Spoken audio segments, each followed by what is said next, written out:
Vous êtes sur InfoLive TV, les informations vous sont présentées par Benny Sambert.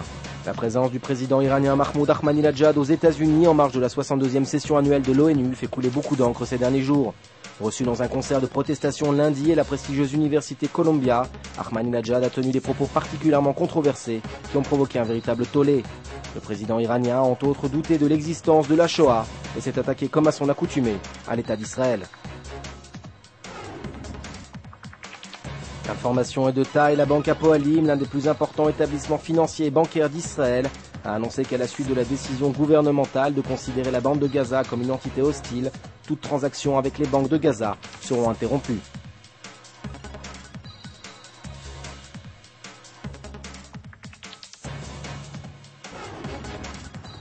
Le ministre des Infrastructures Benyamin Ben Eliezer a proposé de libérer Marwan Barghouti contre la libération de Gilad Shalit.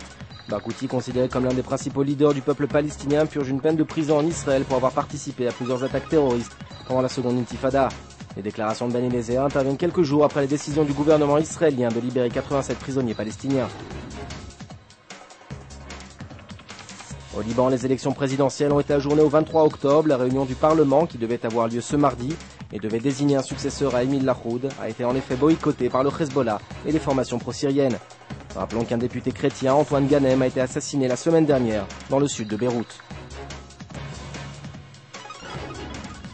Les fêtes de Sukkot approchent à grands pas. Mercredi soir, le monde juif s'installera sous la soukha, la cabane, réminiscence des huttes utilisées par les Hébreux lors de l'Exode.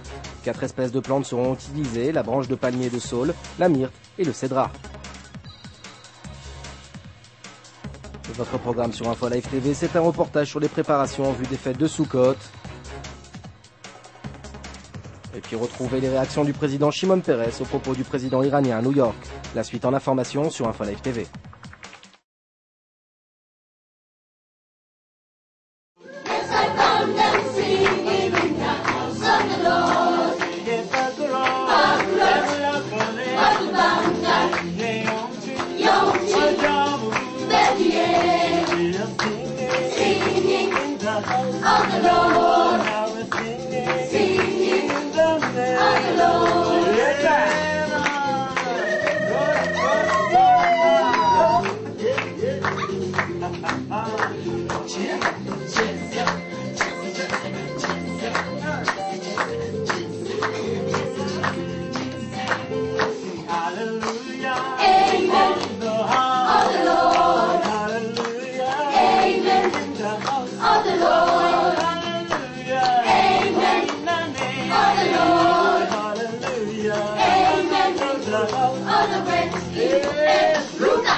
Découvrez en avant-première le nouveau service d'InfoLive TV.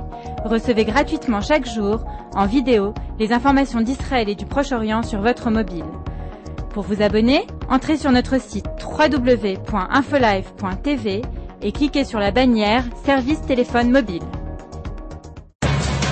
Aujourd'hui, le monde entier parle d'Israël.